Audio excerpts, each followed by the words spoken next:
चाय की केतली लेके प्लेटफॉर्म पे दौड़े नरेंद्र लाल, दोनों में जमीन आसमान का अंतर था। वो जवाहरात के लाल थे और नरेंद्र मोदी जी गुदड़ी के लाल थे। एक मोदी जी जिन्होंने सबको भारत रत्न दिया और एक उनकी सरकार जिसमें खुद को भारत रत्न मिल गया। तो मैं मानता हूं कि इन तीनों बिंदुओं पर नेहरू जी और मोदी जी में कोई तुलना नहीं है। सभापति महोदय, अभी इस सदन के सबसे वरिष्ठ सदस्य, वयोवृद्ध नेता, पूर्व प्रधानमंत्री आदरणीय एचडी देवगौड़ा जी ने जो विचार कहे, बड़े दुख का विषय है कि 21 घंटे का समय आवंटित होने के बावजूद, सबसे वरिष्ठ सदस्य के द्वारा यह अनुरोध करने के बावजूद जिस प्रकार का आचरण दिखाया जा रहा है, इससे साफ समझ में आता है सभापति महोदय कि इनका उद्देश्य सवाल का जवाब और जवाब के सवाल में नहीं है, इनका उद्देश्य बवाल में अधिक दिखाई पड़ रहा है। इसलिए ये अपोजिशन की इस नियत को भी स्पष्ट करता है। अब मैं विषय पे आता हूं। जो मैं बता रहा था कि बिंदु क्रमांक 5 पर राष्ट्रपति महोदया ने कहा कि ये देश के इतिहास में 60 साल के बाद ये पहली बार एक घटना हुई है जब लगातार 3 बार किसी प्रधानमंत्री को स्पष्ट बहुमत प्राप्त किया हो।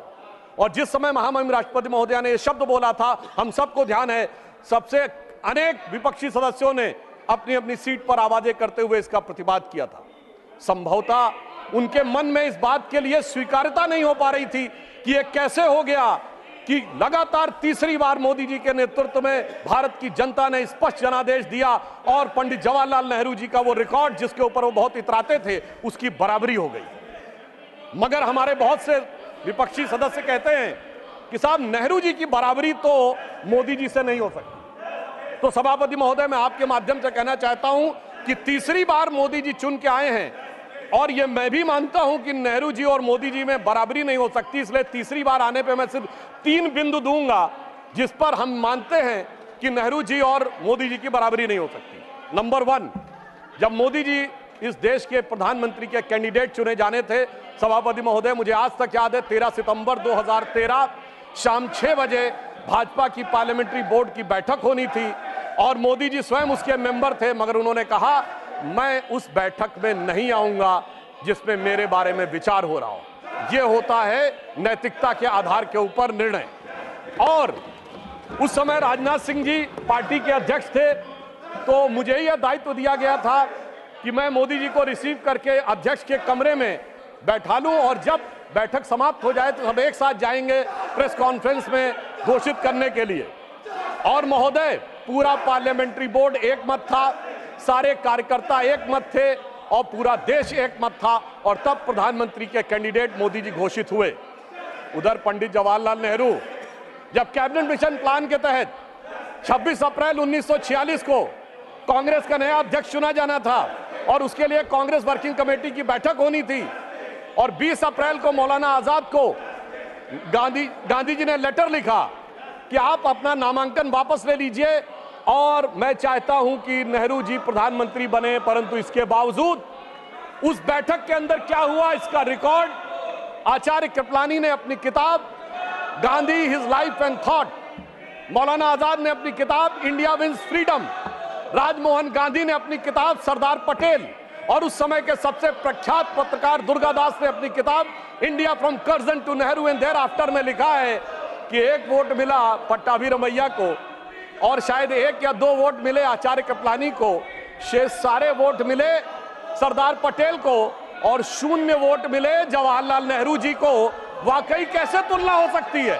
सर्वसम्मति से प्रधानमंत्री के कैंडिडेट बनने वाले मोदी जी और 0 वोट पाकर प्रधानमंत्री के कैंडिडेट बनने वाले सरदार हमारे नेहरू जी।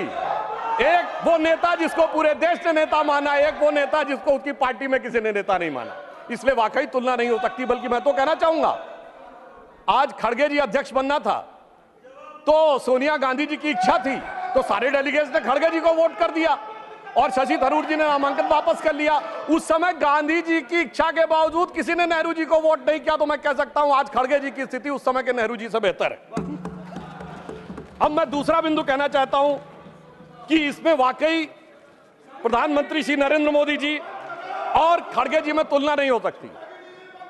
देखिए, नेहरू जी नेहरू जी ने के विषय में प्रख्यात शायर मजरू सुल्तानपुरी ने एक आर्टिकल लिख दिया था कि उनकी कार्यशैली में हिटलर की झलक दिखती है, और उसके बाद सभापति महोदय 2 साल जेल में रहे। और यहां मोदी जी के समय में हिटलर की मौत, मोदी जी की मृत्यु की कामना और कब्र खुदेगी जैसी बात कहने वाले लोग तो छोड़िए, जिन्होंने बोटी बोटी की बात कही थी वो सम्मानित सदस्य होकर अगले सदन में आ गए, और इसके बावजूद किसी पे कोई कार्रवाई नहीं हो रही है। तो मैं मानता हूं कोई तुलना नहीं है मोदी जी और नेहरू जी की।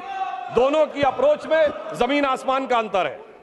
और एक मैं बात और कहना चाहता हूं, हमारे तीसरा बिंदु, हमारे प्रधानमंत्री श्री नरेंद्र मोदी जी को कितने देशों ने अपना सर्वोच्च नागरिक सम्मान दिया है। इसमें Bhutan, France, Papua New Guinea, Fiji, रूस और मालदीव।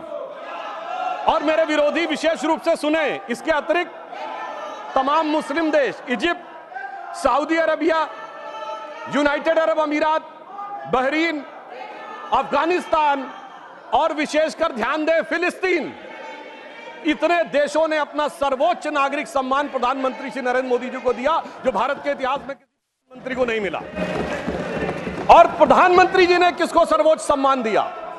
हमने भारत के, हमारी सरकार ने और सरकार की बनाई समिति ने सिर्फ हमारे नेताओं स्वर्गीय अटल बिहारी वाजपेयी जी और आदरणीय लाल कृष्ण आडवाणी जी को ही भारत का सर्वोच्च नागरिक सम्मान नहीं दिया, हमने कांग्रेस के भी नेताओं को सम्मान दिया।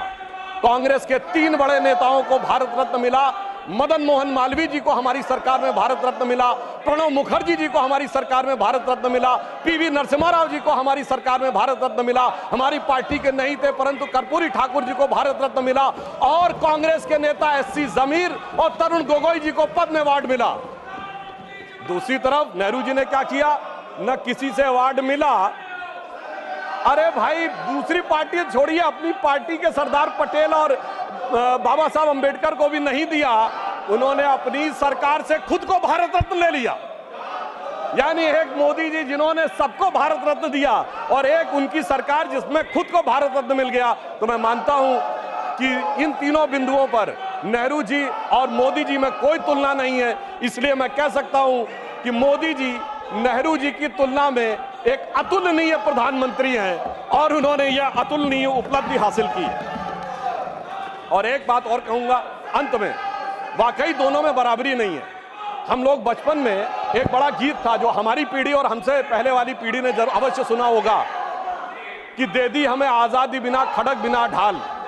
उसमें एक लाइन थी कि फूलों की सेज छोड़ के दौड़े जवाहरलाल। वो तो फूलों की सेज पे थे। और हमारे प्रधानमंत्री जी चाय की केतली लेके प्लेटफॉर्म पे दौड़े नरेंद्र लाल। दोनों में जमीन आसमान का अंतर था। वो जवाहरात के लाल थे और नरेंद्र मोदी जी गुदड़ी के लाल थे। वो हीरे जवाहरात के बीच में उनका बचपन गुजरा, और इन्होंने गुदड़ी के लाल ने निकलकर आज भारत माता का भाल जिस ऊंचाई तक पहुंचाया है, उसके लिए सारा देश उन पर गर्व करता है।